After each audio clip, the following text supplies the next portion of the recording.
Hi, everybody. Today's December 19th, 2023, and I'm honored to have with me Ian Miller. He's a writer at Outkick, outkick.com, and an interesting observer of all things pandemic, COVID. He's the author of Unmasked and The Illusion of Control, both topics near and dear to my heart. And so we have this thing in common. We both like sports and hate pandemics. So Ian, tell us a little bit about how you wound up in that spot right between, I don't know, I guess, but maybe in the audience with Dr. Fauci at a Washington Nationals game. So what's the intersection? How did you wind up writing your books and become that guy with data? Right. I think I've always liked data, which I'm a big baseball fan. It's kind of my favorite sport, and baseball is very heavily involved with data. There's a lot of data about how players are performing and information about how you can use that to make your teams better or find better players. And the data on COVID was really easily accessible, where I would say it's kind of to their detriment. But if you went to the Los Angeles County Public Health dashboard, basically everything that you needed was right there, and you could just download it in Excel spreadsheets and look at it for yourself. And same thing with the CDC later on, or there was the COVID tracking project early on. So there were all these outlets, Johns Hopkins, et cetera, making the data very easily accessible. So, for me, it was kind of a natural extension of just looking at it, and all you had to do was make a chart. It's very, very easy. Anybody could do it. It just, there were a lot of people that were doing it. It wasn't just me, but I kind of made it a point to do it consistently and try to get something out almost every day, or at least almost every day was a couple of them, a couple of graphs of charts just saying, here's what's going on around the world. Here's where we did these policies. And here's what the data shows happened before or afterwards. And pretty much every time it would contradict whatever as you mentioned, Dr. Fauci, whatever the experts were telling us, the actual data would show the exact opposite. So it's kind of how I got interested, was just looking at the spreadsheets and looking at the numbers for myself. Wonderful. Yeah. I mean, for me, it was a lot of similarity. But obviously I've got that little MD after my name. But the funny thing is that MD, I originally stood for medical doctor. I suppose we could make up a different acronym now. I recently interviewed Professor Thomas Harrington, who has the COVID expertise of being a professor of Ibero, studies. That is to say, things from the Spanish, Portuguese peninsula. And so he's professor of Hispanic studies and so forth. And he wrote an excellent book called The Treason of the Experts. So the basic theme is how people kind of abandon their MD or PhD or other type of credentials in kind of going with the emperor's new clothes, coterie, part of, kowtowing and yes saying to the standard narrative. That doesn't seem to be in your DNA, to use a medical term. Has that always been the case? Did you find this just now? How was it kind of growing upstream? Yeah, it's a great question. I think I am not, I don't know if skeptical is the right word, but I just try to evaluate things for myself as much as possible. And, you take in as much information as you can from sources that you trust and agree with, or that you believe are telling you the truth, and you try to evaluate for yourself as well. And I think one of the big lessons, and to be fair to I would say coming into this, I would say that I had a lot of respect for doctors, with doctors in my family. And, obviously it requires a lot of training and specialized expertise, and we need expertise in the world in many different areas. And one of the best examples someone brought up to me was, you don't want somebody who doesn't know what they're doing building an airplane. Like, you need people that know what they're doing to do these specific jobs. I think the problem is that with MDs in particular, and I know this, my wife is a lawyer, and it's similar with lawyers, is there's a very specific area and where a lot of people kind of put their focus. And for the overwhelming majority of people, that isn't infectious disease. It isn't respiratory viruses. It isn't, how do masks work or not work. But when you just have MD after your name, people kind of lend anything that you say that has anything connection to the medical profession credibility. But that doesn't necessarily mean that they know more about that specific subject than someone who's really, really read about the research or read the literature and scientific studies and whatever. So I think that's one thing that I learned. And I still have great respect for a lot of doctors, obviously. And it's just that I think having a little bit of a distance from it and treating things with a little bit of skepticism and saying, well, that doesn't sound right, or this does sound right, but maybe I should reinforce it. Having that attitude kind of helped me, where a lot of people would kind of take their advice at face value. And I tried to go a little bit further and look at the data and look at the studies and say, what does this actually say? And oftentimes, especially on Twitter and social media, what the experts would say this study shows, it didn't actually show if you read it. So that kind of helped spur that skepticism going forward, I guess. Not that it's quite related, but today I was grazing over something, and his name is Neil Katyal, or Katyal, however you pronounce it. And he's got like 1 million followers, and he's a self-professed constitutional scholar. And he was being asked back a year ago. He was being asked about one of Trump's indictments, and will that keep him from running for office? And the constitutional scholar says, one has nothing to do with the other. Should be in jail, blah blah blah. And I'm going to leave the facts of that case. Why? He may very well know more about that than I do. But then he said, we constitutional scholars, it's a lot like drinking bleach for COVID. It's like Donald Trump's recommendation to drink bleach to cure COVID. And it's one word, we constitutional scholars have for that: nonsense. I'm like, wow, that's kind of an admission against interest. I mean, first of all, I like to think I know stuff, but it's even though there are pride days and pride this, pride is one of the deadly sins. And to say you're the constitutional scholar, well, probably he is. But then you kind of like dilute that by having a total hoax misquote. Sarah Palin never saw Russia from her porch. That was SNL. And this kind of SNLization of somebody's facts. Trump said, disinfectants might be injected, blah, blah, blah. And he could mean any number of things for that. It could be monoclonal antibodies. It could be, who knows? And he's not a medical doctor, so forth. But then it became this bleach trope. And so the constitutional scholar says, and he says in front of a huge audience, and he was on some major TV channel, so forth. The expertise of the experts is in question.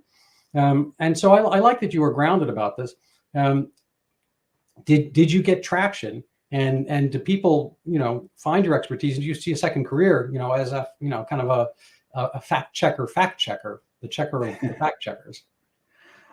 Yeah, very fortunate and lucky. When COVID started, I was not even a writer. That was not my full-time job. I worked in a totally different field, totally different industry.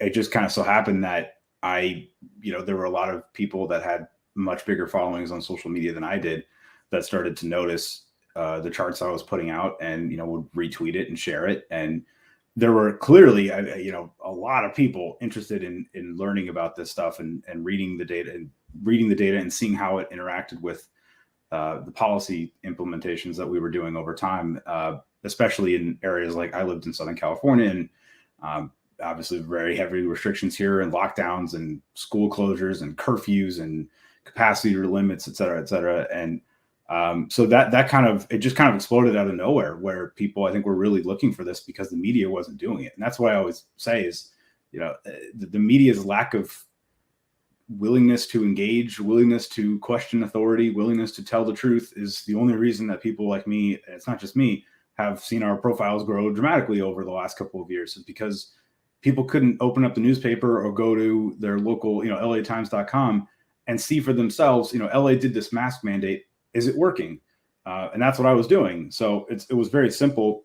And I think obviously not having an MD, and I do not pretend to be a medical expert at all, but not having that, I think, could be challenging, but it also was kind of beneficial because people weren't getting the information that they wanted from people that were supposed to be giving it to them. So there was a lot of mistrust that was building up with the CDC and Dr. Fauci, and people were seeing their lives change, or their business closed, or their kids were kept home, or whatever it was. And not only that, but oftentimes it's kind of like, I always misuse these words slightly, so you'll have to fact check me on this, but I love these words, peremptory and meretricious. I mean, there was this famous video of the woman in LA land, and she's got a huge outdoor restaurant because she, was told to do everything outdoors, and hers had to be closed for X, Y, and Z reasons.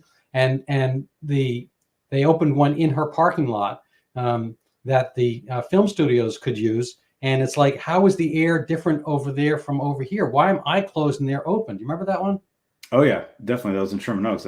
I used to go to that shopping center occasionally, and yeah, that's exactly the point. People were seeing restrictions that didn't feel realistic or evidence based, and were frustrated by it and wanted to know what was going on, and so that kind of helped spur growth of little smaller accounts like mine, over the last couple of years.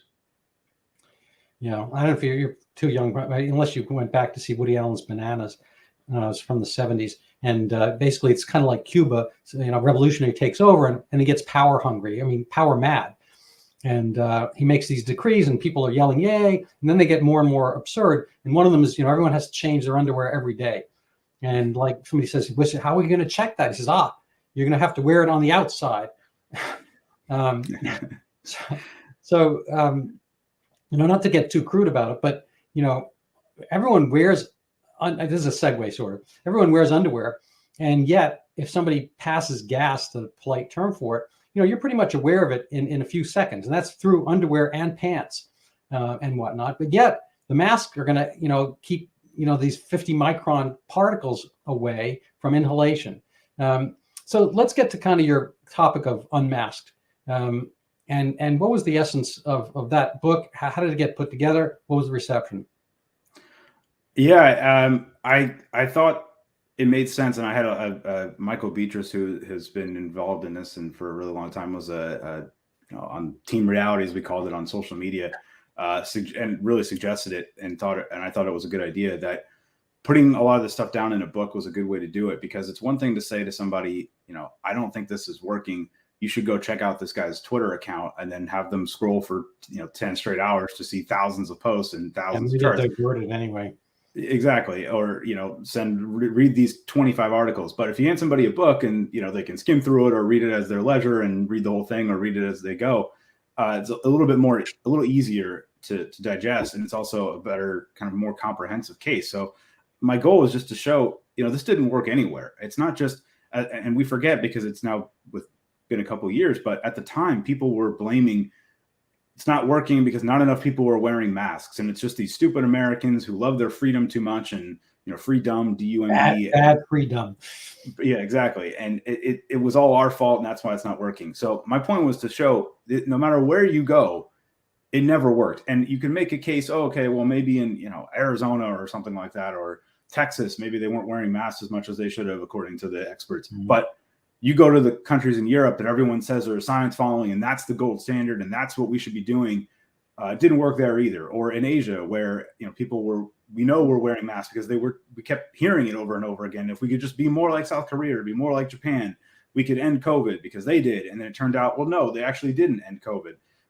They had huge surges despite all their mask wearing. And so that was the idea, to just kind of show nowhere that we tried this did it work, and also to point out, we can go back and look at all of these statements that experts made and all these predictions that said, the Florida had the Super Bowl. There's going to be a massive surge in infections because look at all these people. They're partying in the streets. No one's wearing masks. 2 weeks later, nothing happens, and there's no follow-up. Yes, and so Sturgis.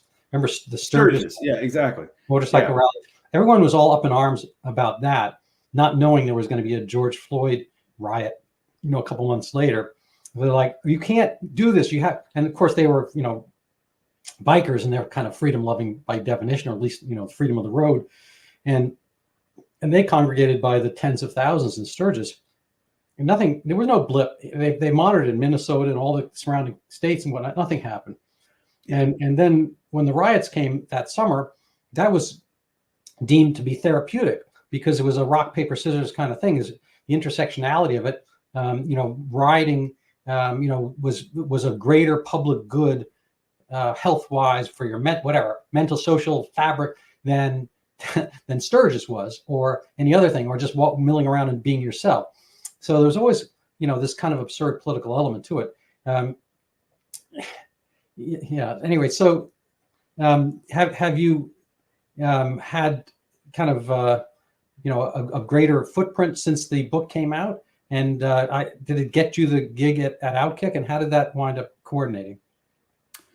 I think it definitely helped. The reception was thankfully generally overwhelmingly positive, outside of a few people that were just, you're not an expert. And I'm like, well, you're kind of missing the point. That is the point. But yeah, I think it did help with Outkick. Clay Travis was one of the people that I mentioned with like, huge social media following that kind of found me on Twitter. And we had kind of talked periodically, just he would, send me some stories or things, or share things I did, which was incredibly kind of him to do. So it just kind of worked out where they were expanding and wanted people to write there. And I was like, oh, this is, I love sports. It's a great opportunity to kind of continue writing about both, writing about COVID stuff and write about sports. So I don't know if it directly helped, but it sure didn't hurt. And, I think that the book kind of came out at a perfect time where it was like January of 2022, where we had just gone through this like Omicron surge where everyone got COVID, regardless of what they did. Everyone was told to wear masks. It didn't work. Book came out, and then it, really kind of took off because of that, where people were looking for the data, after we had just gone through this winter of everything being shut down again, or passports and here, masks there, and it didn't really matter. So I think it just kind of all flowed naturally together, which was great. That is good. I mean, I'd like to stipulate that masks work in one regard. I mean, there's kind of a vector. We breathe in, we breathe out, and historically, physicians wear masks in the surgical theater, and that's so we don't sneeze onto somebody's open, abdomen and whatnot. So they're good at preventing, the forward expulsion to a certain extent, but they don't prevent it fully. So it doesn't quite. But as far as breathing in, you're going to be breathing air in mostly through the cracks in your masks and whatnot. And even if it goes through the mask to a certain extent, you are going to be breathing things that it's kind of like a baseball through a doorway. The relative size of a virion through the gaps in the mask. I mean, the only kind of real type of mask that would work like that is one they have in the Wuhan lab. The bat lady, in kind of an aerated suit that's like a scuba suit going to the outside, or a bathysphere suit going to the outside world. So all prima facie, on the face of it, no pun intended, it was all kind of an absurdity. So I'd kind of like to talk a little bit about sports and COVID. If you have thoughts and opinions on that. Kyrie Irving played in Boston. We got to see him. He's a stellar talent physically. He's a little bit off in certain ways, but I have to say I admired his COVID stance. Was that a theme of yours at all, and did that play out in Outkick? I think the Outkick mentality, and this is something I definitely agree with, is that we're going to try to tell the truth as much as we can, and we're going to try to stand up for people's right to make their own decisions. And the mandates and things were very kind of anti what Outkick stands for. And Clay really exploded, I think, during COVID, because he was saying we need to get sports back up and running right away. Because, well, first of all, everybody involved at the athlete level are young, extremely healthy people. So they're at incredibly low risk, as we all know. And so, especially with college football in the fall of 2020, it was just absurd that we weren't playing sports. A lot, like the Big Ten was saying, we're not going to play sports, ironically, because of myocarditis concerns, which we then found out were a significant side effect of COVID vaccines for young men, which, they completely ignored in doing their vaccine mandates at all these Big Ten schools. But, I think it was definitely part of it, this intersection of like, we need to get sports back to normal, because that's how we move forward, and we can't keep shutting things down forever. We've tried for 6-7 months, a year, whatever. It's not working. We have to get life back to normal again. That was very much something that I shared. And I think it did kind of help end a lot of these restrictions that places like Florida and Texas and other areas were opening things back up fully at full capacity, back to normal. Nothing happened. We kept hearing everything's going to go wrong. They're going to have these huge outbreaks, and it didn't happen. So I think it really, in some ways, sports played a significant role in helping us get back to normal faster. Yeah, no, I agree. I think the Knicks making the playoffs, remember that that changed the ethos in New York City more than anything that Cuomo did or didn't say. It was a rarity to have the Knicks in the playoffs, and people had spent a decade or whatever to see, since Carmelo Anthony's time, whatever, to see them in a playoff game, and they did not want to be denied that. So people went in, against the big, threat and so forth. There was so I used a lot of sports, and I started doing this kind of my video cast on Facebook during COVID, and a little bit on YouTube and what I've had my channel taken down a few times. But the Wall Street Journal published, gosh, I can't remember the dates now, but I think the fall of 2020, that players were they actually did genomic testing. The NFL had enough money so they could do specific testing of the virions that people caught, and they found that when people turned positive, they only turned positive from sources elsewhere. They didn't have any coincidence strains to the other players on the team, even though they were tackling each other in fumble drills and whatnot. There was no communicability between the players, and this is hugely informative. And this got play basically nowhere. It meant that people, in their own lives, they might be passing around in a closed room or whatnot, but they're playing outdoors or in pavilions. And again, young, healthy men, and they don't really have respiratory, COVID loads because they're not that sick. And there was no transmission, zero transmission, but this didn't ever get any play anywhere.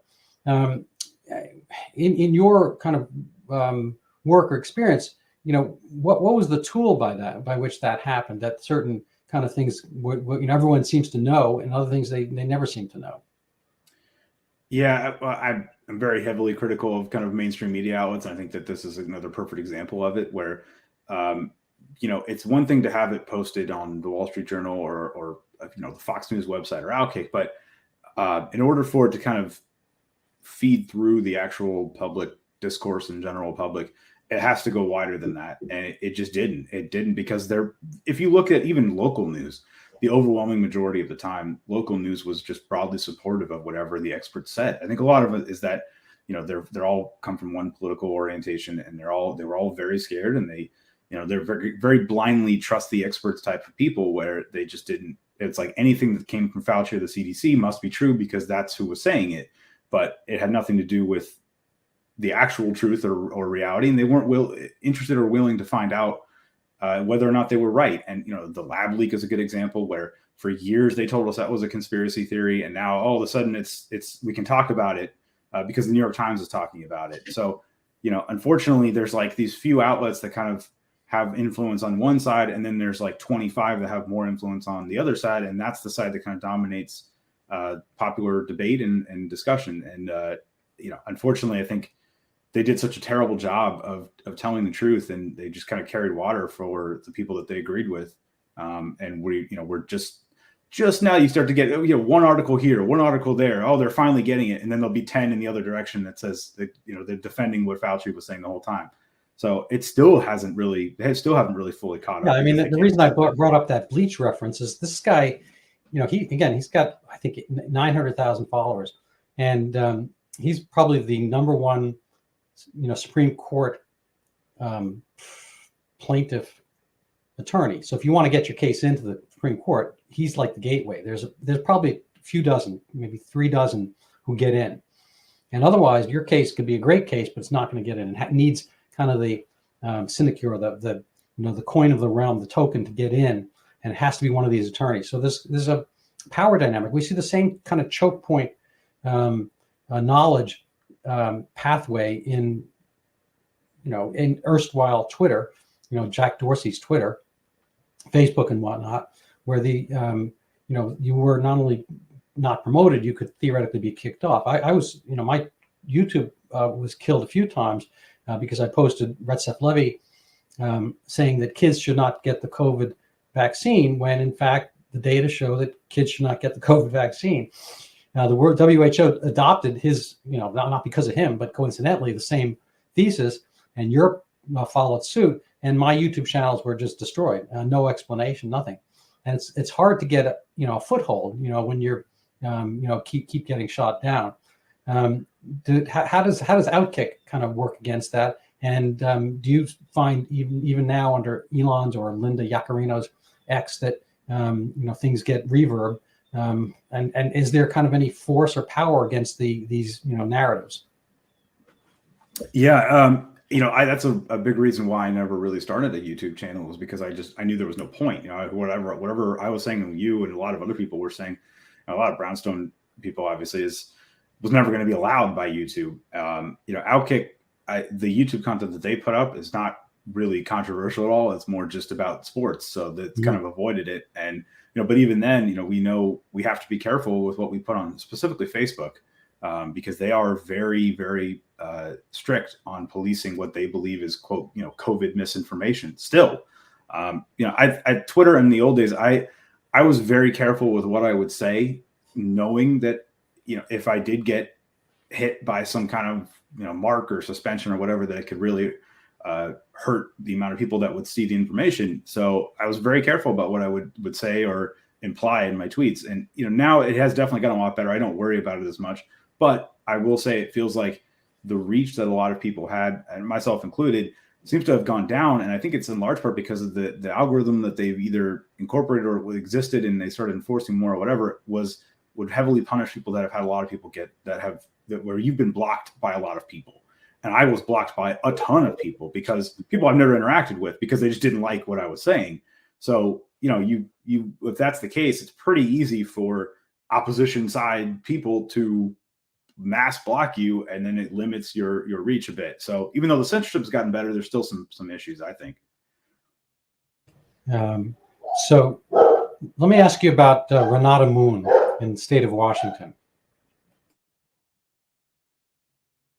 She's the doctor who is under threat by the board for COVID misinformation. Did you write about her? Do you remember that? Yeah.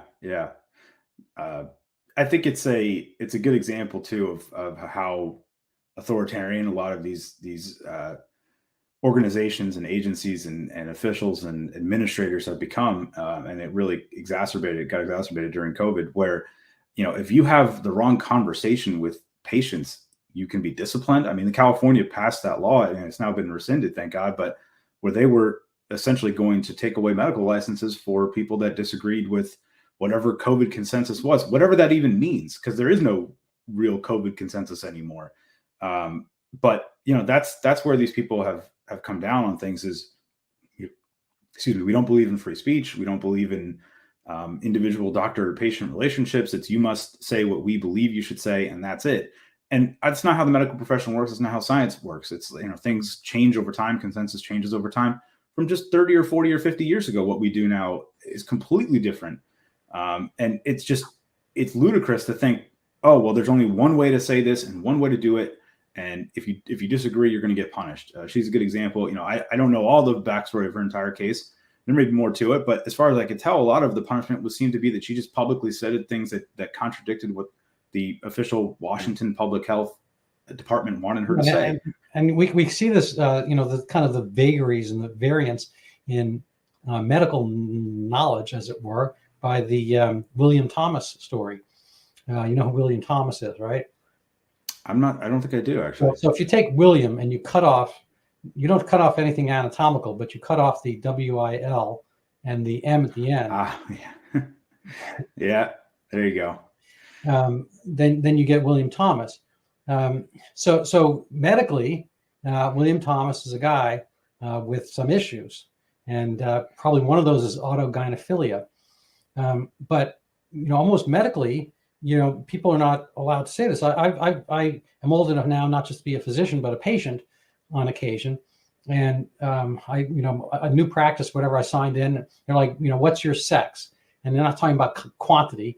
They're talking about, and it says, there was, male, female, other, don't want to say, not whatever. They want to know. It's like, okay, there's social things and there's social niceties, and there are things you may or may not want to discuss at Thanksgiving or addressing people. So, but medical, that should be somewhere in the realm of facts. I mean, I either have a prostate or have had it taken out, or I don't. And it's going to really behoove the doctor to be able to figure that out baseline. And there are, obviously differences. You may be familiar with, women getting pregnant, that kind of stuff. Anyway, so there's, we see that medical knowledge and so forth, it's not absolute. And these things fall under social pressures. On a personal basis, do you feel social pressure? I definitely used to. I worked in the entertainment industry, and that is an incredibly restrictive place where, the conversation we're having will not be tolerated or allowed. It's not a, despite their statements about caring about inclusion, they do not care about inclusion if it comes from the wrong perspective. So I always definitely felt a lot of pressure to not say what I believed in there, because you knew there would be career consequences or interpersonal consequences. I mean, my former boss literally had a poster of Barack Obama in her office, and you just go, well, obviously I know what you believe, so if I disagree with you, I can't say anything because I could be retaliated against or punished for having a different political perspective than you do. And, there's just kind of a generic assumption that you're going to agree with that ideology. So, I think now, obviously working for Outkick, I don't have to worry about that. They've been great about write what you want, write what you think. We don't censor ourselves, and I've never been told to write something with this view or that view, and which is fantastic. And that's how it should be to me. And, we disagree sometimes individually or about things, but that's okay. People are allowed to disagree, and you have different takes on different things. Usually it's a lot of sports, but it's the same idea of being allowed a free debate and open acknowledgement of different ideas being allowed and encouraged. So yeah, thankfully I kind of avoided that now, but I definitely did before. Yeah, no, I do. I think that sports is a wonderful microcosm, oftentimes a macrocosm of everything that's going on. And it's interesting, as we see a lot of the same calls for, social justice and whatnot, on helmets and uniforms and so forth. As much as I'd like the, whatever town sports team, the New York Knicks or the Boston Celtics, to represent the city population, it's hard for a 60-plus-year-old guy to get on that team. They have no, I mean, I think they have strict ageism on the team. They're not tending to get the team to look like the community if it plays in Salt Lake City or whatnot. They go by strict meritocracy. And that's kind of an interesting thing, because it's not social justice, it's actual justice. You play cornerback better, you get out and stay on the team. You screw up, you have criminal issues, it's going to be tougher. I'm wondering, what's your take on kind of the social stratification, the kind of the themes that go through sports these days, and perhaps some of the inherent hypocrisies? Yeah, it's another great question. I think one of the funny things you brought up perfectly was meritocracy, and how that contradicts what social justice messages actually are saying these days, which is, they had football coaches this last weekend were wearing t-shirts that said equity. Well, equity is the exact opposite of meritocracy. So if you actually believe in equity, what that means is you need to have equal outcomes for everybody that's involved. So, you need to have direct representation of, well, if the population is 60% this or 40% that, that's what your team should reflect, no matter how good or bad that is for your competitive abilities. And, equity meaning that, well, the backup players should play just as much as the starting players, because that's what equal outcomes actually means in practice. But they would never do that because it would hurt their team. And they don't see the inherent contradiction in that. I think a lot of it is just, there's no actual second level of thought to things. It's just, this sounds good. This is a good slogan. This makes me feel like a good person. Therefore, I will repeat it. And obviously I think sports leagues have figured out that there's a huge amount of social capital to be gained by pandering to the audiences that they want to pander to, specifically the political left, really. And I think that's what we've seen over the last 10, 15 years with corporations too, is that they've all realized, and we see this now with, every month is a different celebration, or every email is some, pandering to this or social justice that, and, environmental goals, whatever it is, that they believe they can kind of insulate themselves from criticism for other things if they signal their allegiance to the correct set of political ideologies. So I don't think it actually makes sense or is good for society, but it's just, that's what they've realized they should. Well, I think they've I think they've had their own Bud Light moments, their Dylan Mulvaney moments, and to it, L.A. and I guess you're a Dodgers fan, so you're probably more familiar than I am. What was it, the Sisters of something Perpetual? Perpetual Indulgence, yeah. Thank you. So how did they were on, they were off, they're on again.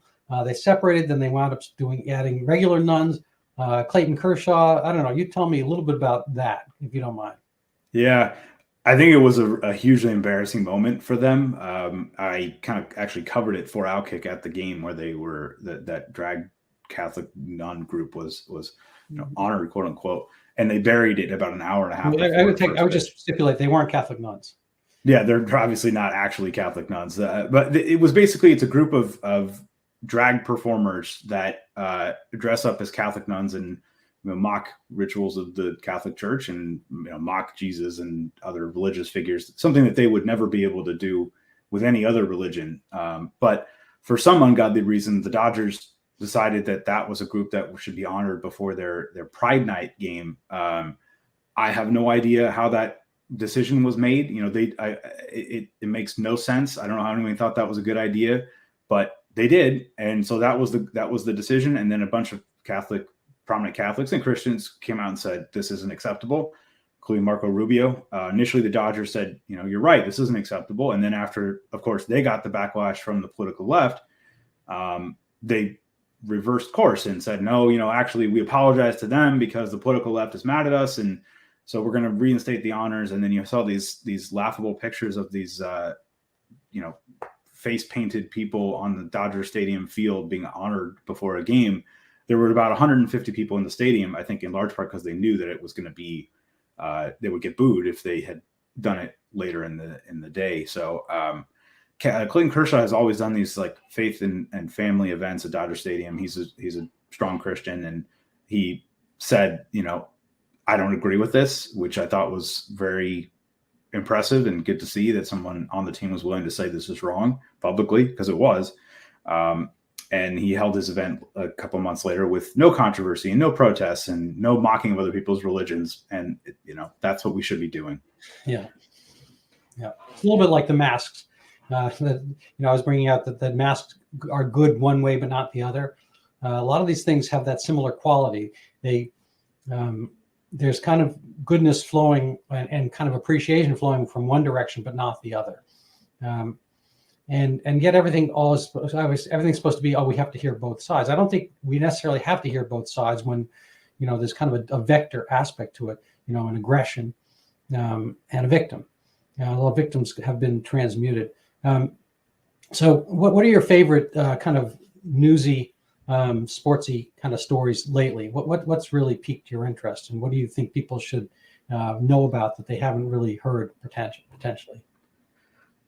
Well, I mean, I think I'm a Dodgers fan still, so obviously this has been impactful to me. But when Shohei Ohtani just signed with the Dodgers and how that contract is structured, I think is fascinating. It's a really interesting intersection of how modern sports works, and he's getting a lot of criticism, and the Dodgers are getting a lot of criticism because he signed this $700 million contract, which I think a lot of people did hear about. But the way that it's structured is that he's only getting paid $2 million a year for the next 10 years. He gets 35 cents now and $1 billion later. Exactly. And it's incredible. And he's one of the few people that could do that because he gets so much off-field endorsement money, where he's actually making, probably going to still be the highest paid baseball player this year, even though the Dodgers are only paying him $2 million. They're paying their backup catcher $3.5 million next year.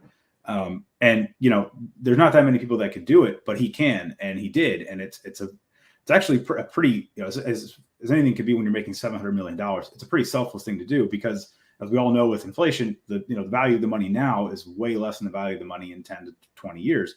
Mm-hmm. So he's taking a big discount, and essentially to allow the Dodgers to be competitive and to sign other players. And he also offered the same deal to other teams, and including his old team, and the old team said no and would not match it. And I think it's a very interesting illustration of how modern sports ownership is actually playing out. And I think it's kind of something that fans, I don't think fully realize, is there are sports owners that are willing to spend a lot of money to try and win. And there are sports owners who view the team as a vehicle for investment and for outside investment. Yeah. Well, the Dodgers fortunately been the other way. Those latter teams have somewhat been helped by what I call, if I can get the words out, what I call baseball's welfare system. And there's two different levels of welfare that get practiced in sports. One is the drafts, which, if you're downtrodden, you get first dibs. Okay, fine. That's kind of an equalizing thing. It's different from what was historically. The Yankee dynasties didn't happen in the context of drafts. They would sign the people who wanted to be on the Yankees, and they had, greater chance of getting that. I think early on in other sports leagues that was what, but the draft is kind of an equity kind of thing, whatever, more of an equality kind of thing. But the second level is that this kind of luxury tax profit sharing. So if you are historically, like I think the Royals came around eventually, and the Pirates might.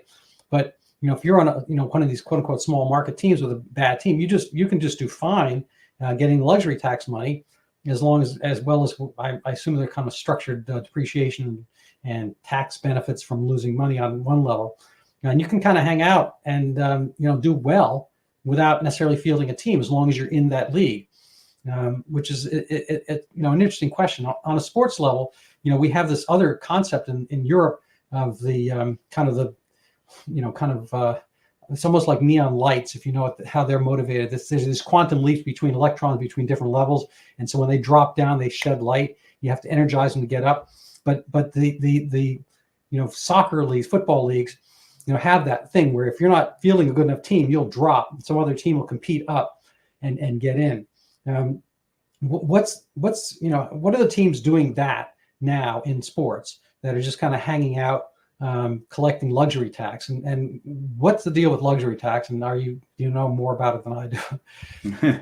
Yeah, it is. That's a good way to put it. And it's funny because our system here is very much more on the socialist side of things in some ways, and the European soccer side is very capitalist, where if you have the money, you can buy the best players, and a lot of the best teams in Europe do that. Here, I think you see a lot of teams like the Tampa Bay Rays. They just made a trade with the Dodgers where they have a very good starting pitcher who's going to make $25 million next year. Tampa Bay decided they didn't want to pay him that much money, and so they took a deal for a lesser player who's making less money for a longer period of time to save them money. That's really what all it comes down to. A lot of the times when you see these new stadiums built, they don't even really care about the stadium so much as they do the fact that their new stadium location allows them to build commercial and retail and residential districts around the stadium. We saw this in Atlanta, where the Braves' new stadium is surrounded by another development. That's where the money is. So I'm kind of cynical with a lot of baseball ownership outside of a few teams here and there, Dodgers, Yankees. I think the Padres under their previous owner did a great job of this, because they've now started viewing baseball teams as becoming real estate investments, essentially, like the Oakland A's, where they've basically had no salary. I mean, pathetic. Like $8 million is their highest paid player. The manager of the former Milwaukee Brewers manager, is now the Cubs manager, is making more than Oakland A's players are. And they're moving to Las Vegas, and they're going to build a mixed use retail development, and they're getting $450 million from Nevada taxpayers, or whatever is $400 million.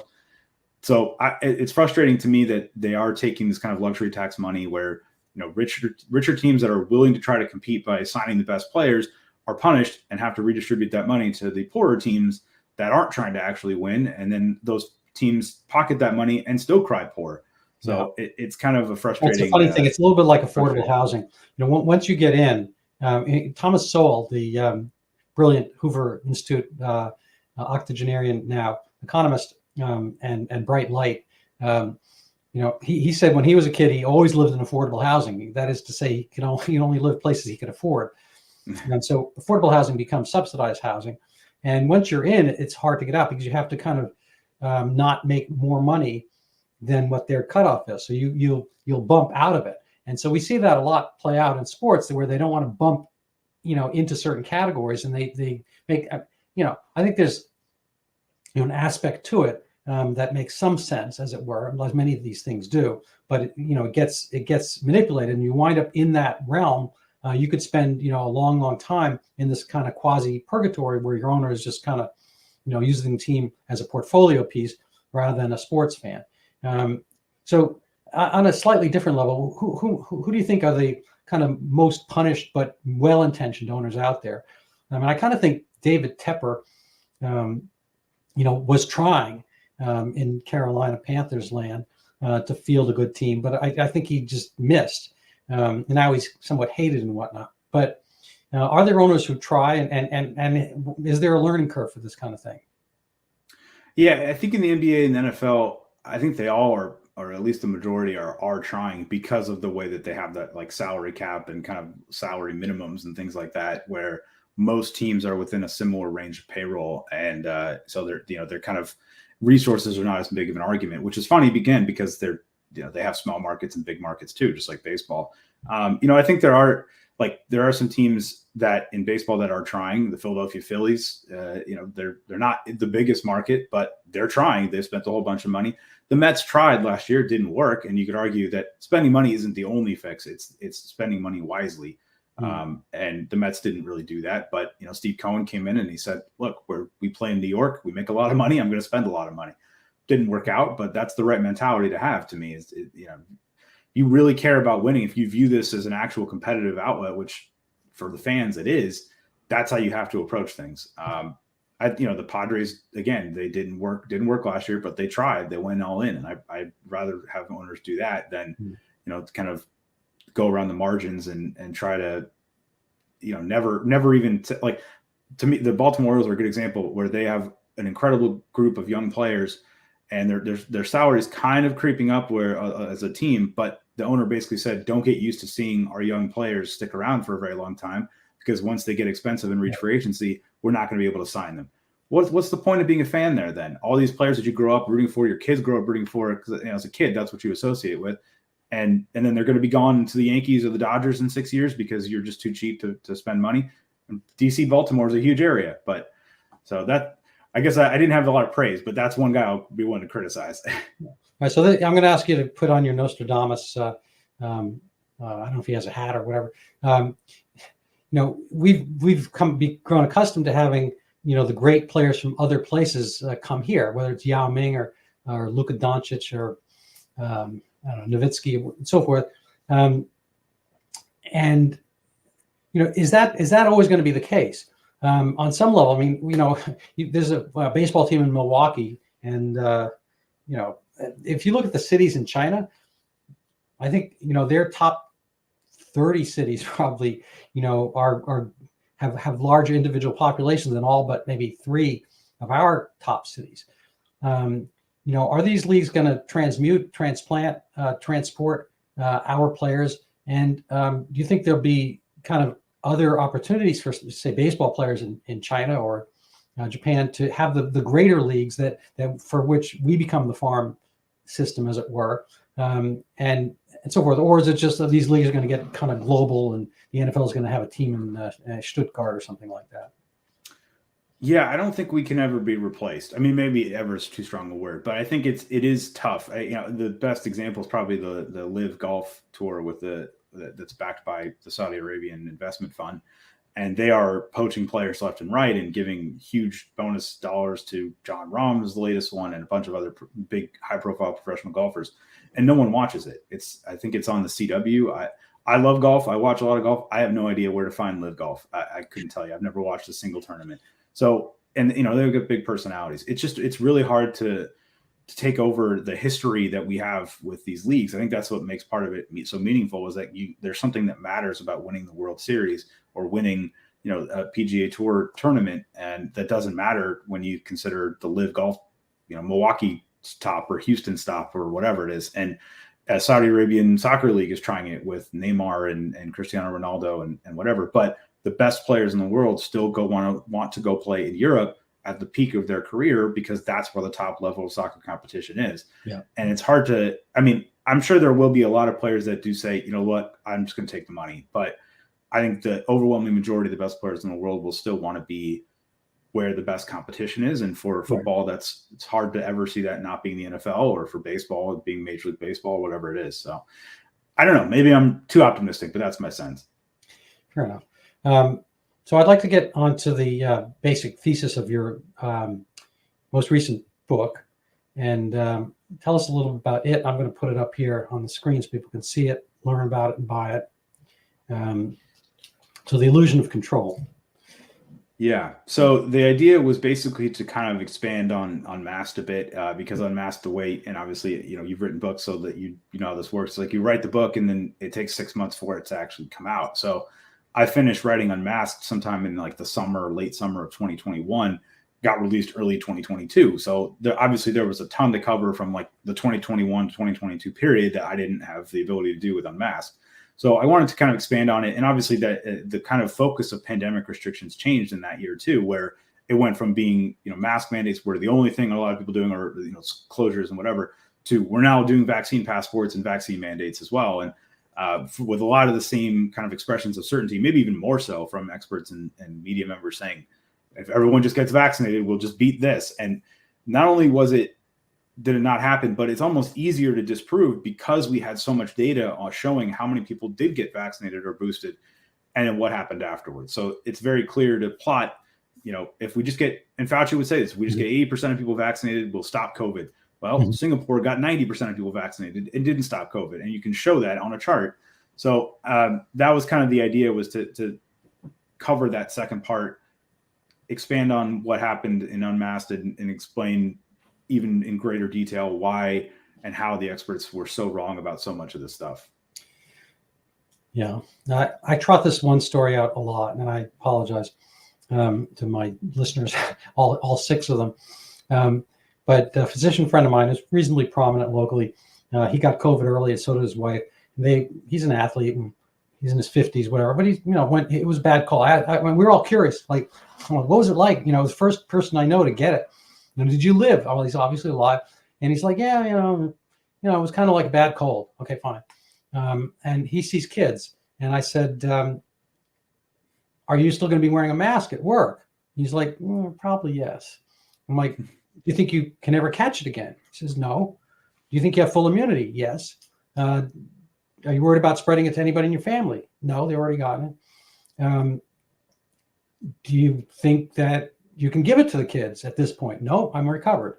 The tests show I'm, so he's fully recovered. He's full immunity, so forth. And I said, wouldn't you like to, show the kids there's some light at the end of the tunnel? These kids are terrified, the parents.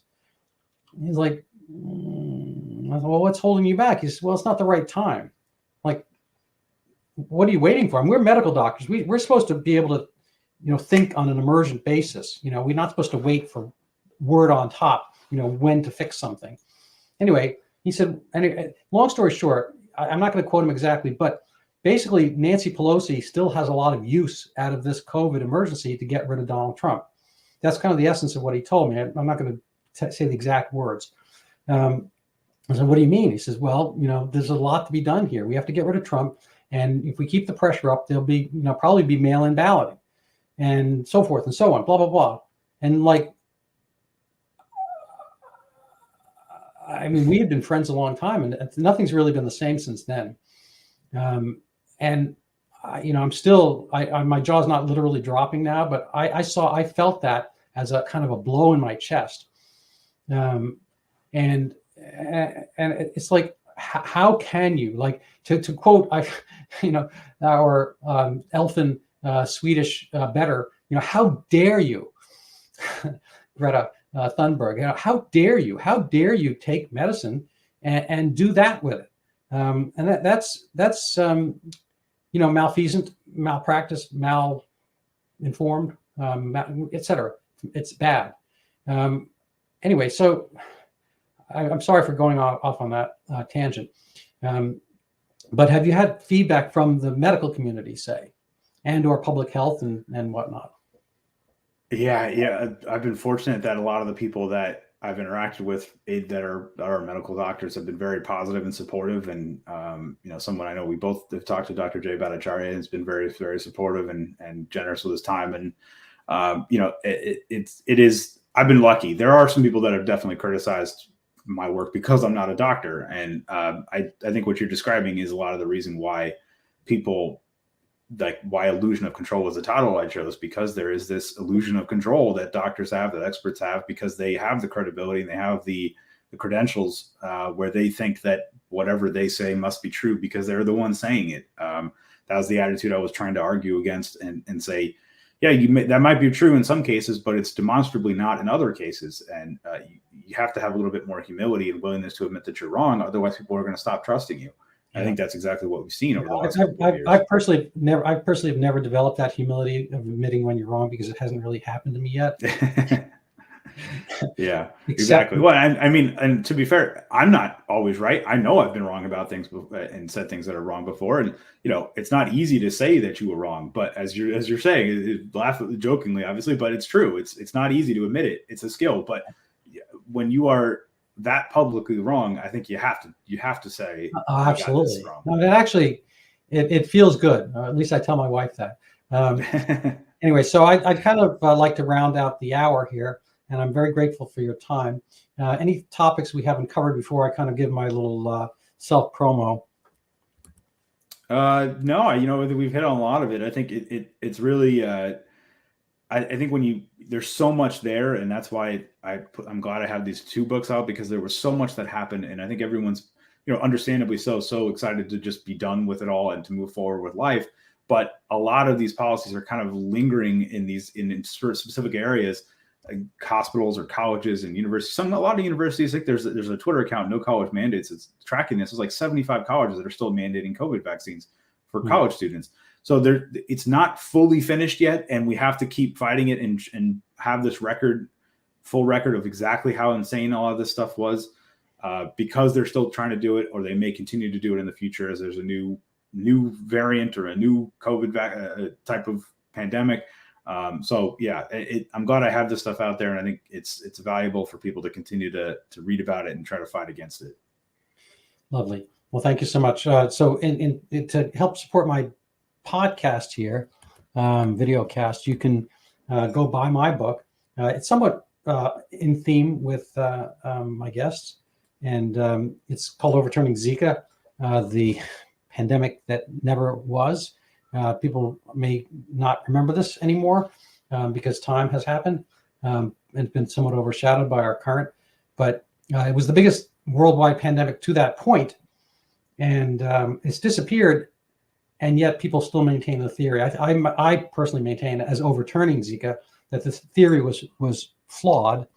I'm not saying it was a fraud, but people jumped on the bandwagon pretty quickly, and they went with it because there's a lot to be gained from pandemics, as we've seen. A lot of notoriety. There's an old expression that politics is Hollywood for ugly people, and I'm not sure where public health fits on that. But when you get your moment of fame, you tend to run with it. And to that point, the illusion of control, I think, has been a very, very lucrative proposition. So one of my other recent forays is at Brownstone. I have a few articles up there. I recommend people go to it on a daily basis. Jeffrey Tucker's group, and this article is a couple of months ago, but it's basically Dr. Fauci's own gain of function. So it circulates. It's oops, I didn't put it up. I guess here it is. So this is an interesting article. I think it segues nicely with your book, The Illusion of Control. I recommend people take a look at it. There was a lot of chicanery. There's a lot of falsehood. I think there are two Dr. Fauci's. I'm speaking about never being wrong. I think early Dr. Fauci was more earnest and worked at trying to be correct. And I'm going to trot out my own Fauci here. But in 2004, one of these flus, whether swine flu, avian, I can't remember. He was asked on a Q&A on TV. A caller said, I've already had this version of this year's flu. Should I get this version of this year's flu shot? And he's paraphrasing. He's like, well, you obviously should not do that. There's absolutely no reason for somebody who's had the flu that year to get that year's flu shot. The infection itself is full immunity. You've seen every bit of that virus, and a vaccine is only one protein. Anyway, he goes on like that. There's no real reason to that. And mind you, that covers two facts. One is that year's flu shot should only do that year. The ancestral SARS vaccine has been trotted out as a booster when it's long gone.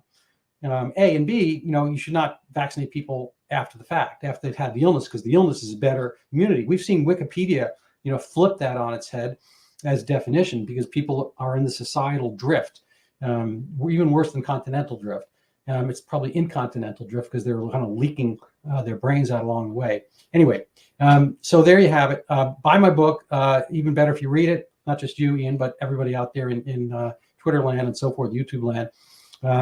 And thanks so much for coming on. I'm very much honored, and I learned a lot about the sports world and COVID world. And I really applaud your kind of grasping at that moment to kind of make a change for the better for all of us and for yourself, hopefully, as well. Thanks so much. Thanks for having me on. Appreciate it. All right.